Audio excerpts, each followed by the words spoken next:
Hello everyone, welcome to my channel. तो देखो, हम लोग 10th का ऑर्गेनिक केमिस्ट्री पढ़ेंगे, जिसको कार्बन इट्स कंपाउंड बोलते हैं। ठीक है, 10 सीबीएसई का।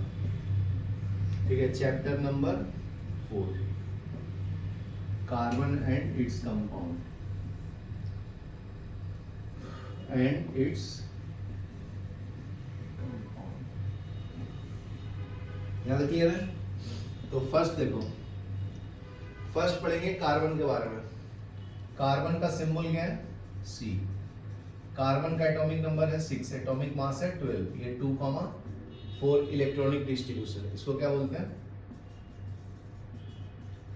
Electronic distribution. तो फर्स्ट ऑर्बिट में 2 इलेक्ट्रॉन हुआ। फर्स्ट ऑर्बिट में 2 इलेक्ट्रॉन क्यों होता है? फर्स्ट ऑर्बिट कैपेसिटी को कैसे निकालते हैं? फॉर्मूला होता है 2n²। तो फर्स्ट ऑर्बिट के लिए n का वैल्यू 1 डालता हूं, तो 2 × 1 का स्क्वायर, ये क्या आएगा? 2 बराबर है। फर्स्ट ऑर्बिट का कैपेसिटी 2 है। सेकंड ऑर्बिट कैपेसिटी क्या होगा जी, बताइए। n का वैल्यू 2 डालूंगा ना फॉर्मूला में, तो 2 × 2 का स्क्वायर, तो 2 × 4 कितना होता है? 8। ठीक है, 2 इलेक्ट्रॉन रहते हैं ऑर्बिट में, उसको हम लोग डुबलेट बोलते हैं। 8 इलेक्ट्रॉन को क्या बोलते हैं? ऑक्टेट बोलते हैं। बराबर है, यहाँ क्लियर है।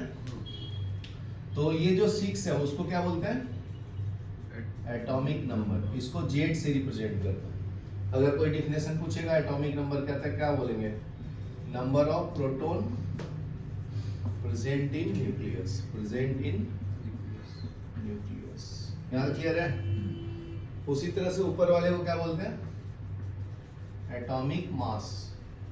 एटॉमिक मास को A से रिप्रेजेंट करें, इसको Z से, याद रखना सिंबल है। तो ये क्या होता है? सम ऑफ प्रोटॉन प्लस न्यूट्रॉन होता है, प्रोटॉन प्लस न्यूट्रॉन।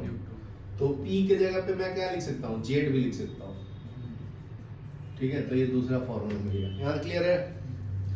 तो देखिए, कार्बन के लास्ट ऑर्बिट में 4 इलेक्ट्रॉन है। जो लास्ट ऑर्बिट का इलेक्ट्रॉन है उसको हम लोग वैलेंस इलेक्ट्रॉन बोलते हैं। क्या बोलते हैं? Valence electron. तो वैलेंस इलेक्ट्रॉन का डिफिनेशन अगर पूछेगा कोई तो क्या बोलेंगे? बोलिए। The electron present in the last orbit. Valence electron का डिफिनेशन क्या है? बोलो। The atom present in the molecule present in the last electron electron present in last present